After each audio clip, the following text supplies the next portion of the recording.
Hi guys! Today we'll be working on this Princess Mermaid repaint.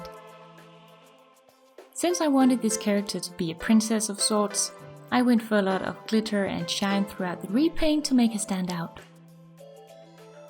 This was also the first time I ever glued on eyelashes on one of my dolls, so that was fun to try. This video is a continuation of my mermaid tail video, which I made recently, showing you in detail how to make the tail itself. So if you want to see that, there'll be a link in the info box and at the end of this video, so you can check out how to make the tail. For this project, I'll be working on this monster High Draculaura doll. Since I wanted to reroot her and give her new hair, I started by removing the head from the body, cutting away the existing hair and pulling out the glue from the inside of the head.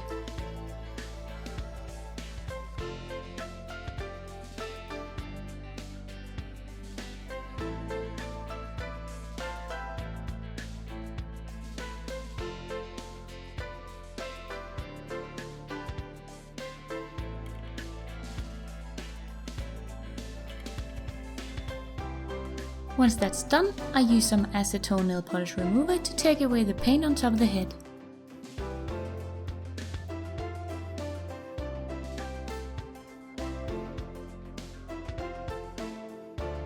Now she's ready for her new hair. I'll be using this Viscose doll hair that I got off eBay. As you can see, the seller is listed here on the bag. I'll also be using my homemade reroot tool.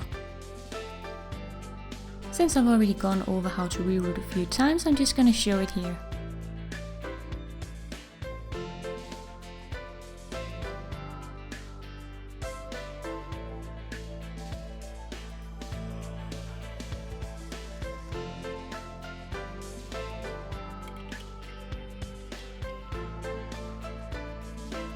Once she has a full head of hair, you want to take some glue and apply it to the inside of the head to make sure the hair won't come out later once you comb it.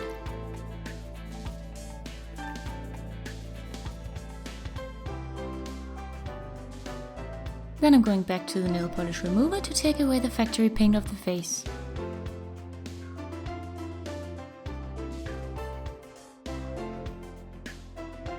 Wash the face to get rid of any leftover acetone and then we're ready to prime.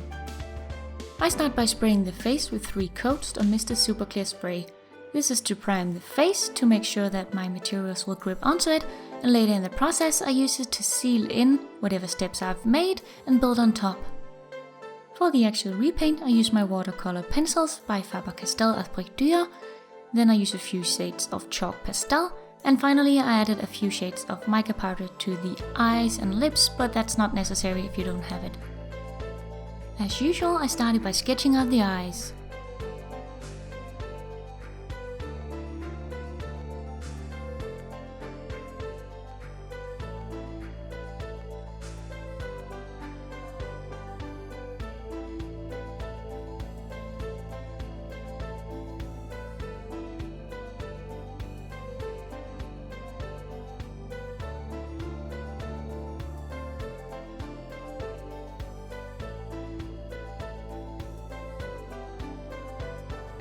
I went for a very simple look on the lips, so I could just kinda define her smile and then faded on some pink chalk pastel.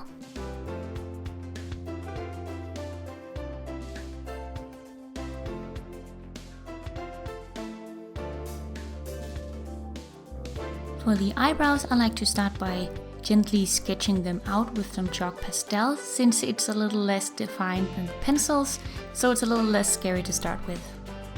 I used the pink chalk pastel again to blush her cheeks and a little on the nose, and later in the process I also kinda defined and shaded her forehead and the sides of her face, also using the pink because it fit really well with her skin since it's already a pale pink color.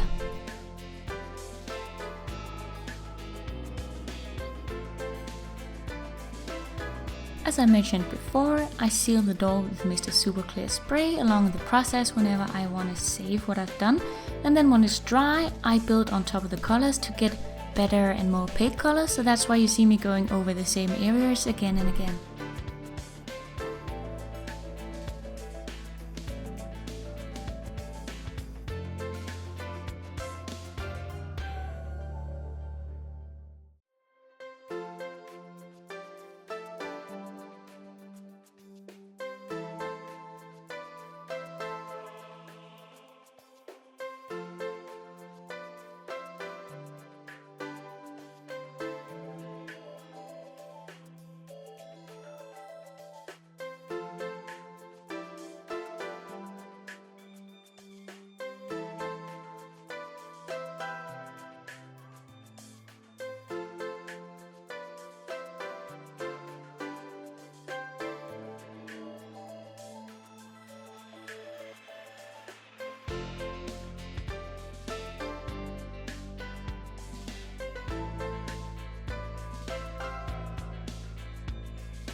I like to shade with a bit of black pastel right on top of the lash line to kind of smoke it out and define it a little bit.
At this point I couldn't build up the colors in the whites of the eyes anymore, so I went on to using the watercolor effect of my pencil by taking a wet brush and rubbing it on the lead of the pencil and then applying it that way to get a more opaque color.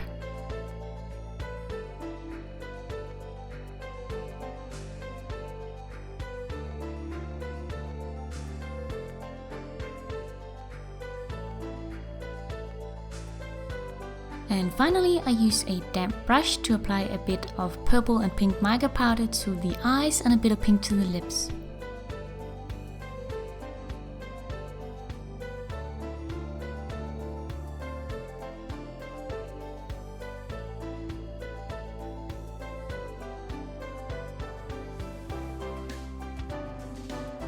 Add the white dots of the eye and then give it a final spray.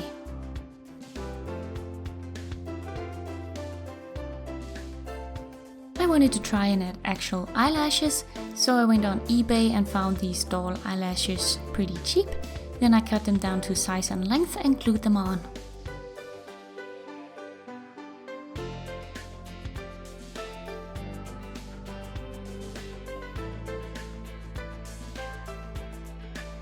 I also glazed the eyes and lips with a water-based glaze, even though I usually don't because it makes it really hard to photograph a doll that has shiny eyes.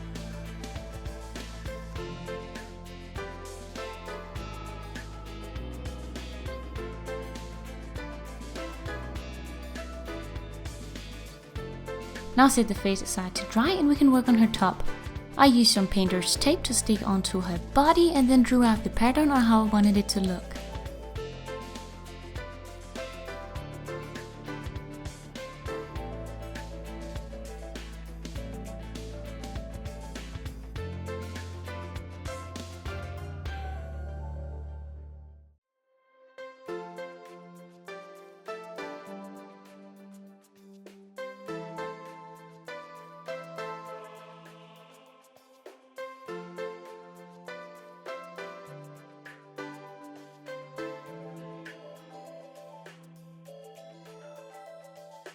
Then carefully cut the pattern away from the doll and cut out the pieces.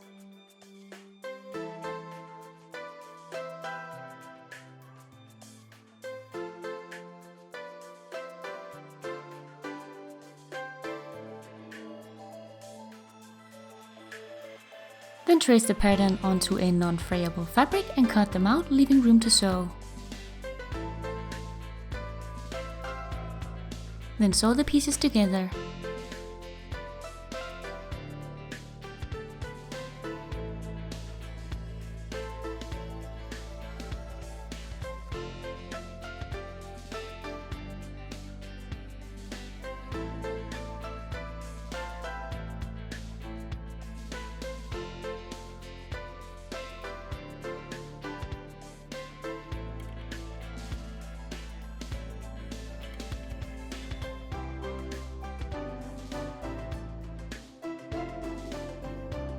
Then you can cut away the excess around the edges.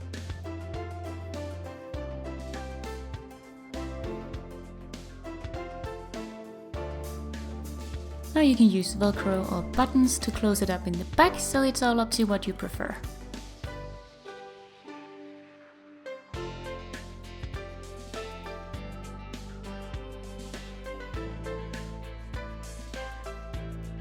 So that's the basic shape of the top, and now it's time to decorate. I'll be using the 2 glitter mixes I made in my Mermaid Tulle video to make them match, and I'll be gluing them on with some fabric glue.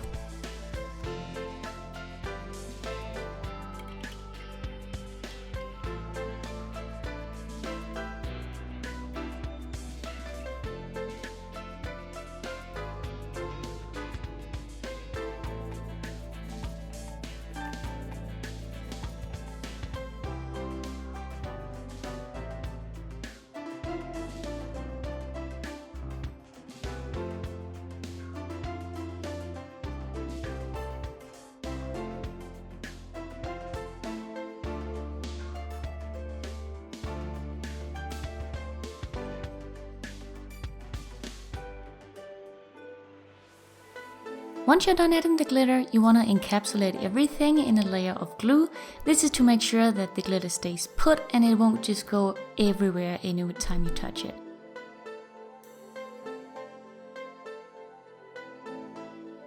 While the glue is still dry, I added a flat back pearl and some small nail art mini beads just for a little extra embellishment.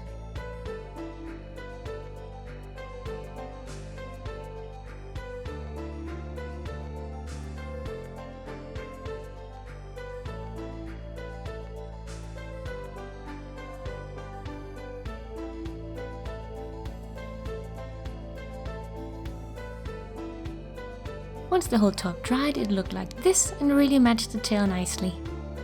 Originally I wanted to make her a crown, but I then decided on a headpiece instead to match the top, which I made on a piece of tulle using a pink rhinestone and some more of the mini beads, and I simply taped the tulle onto a tile which had a smooth surface, and then I glued this stuff onto it so I could cut it out after it dried.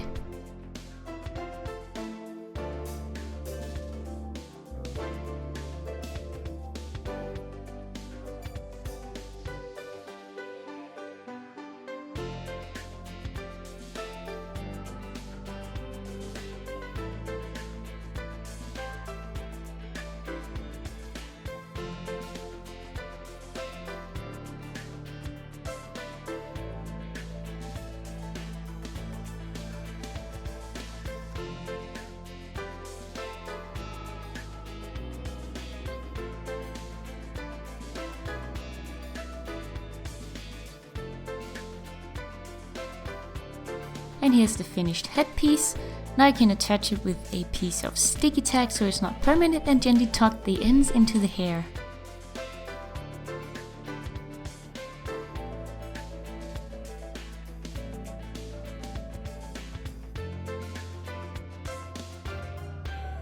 And that's it. That's our mermaid repaint done.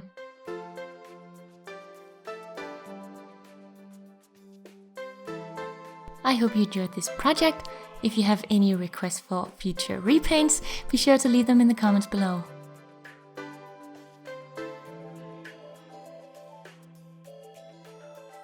Thank you guys so much for watching.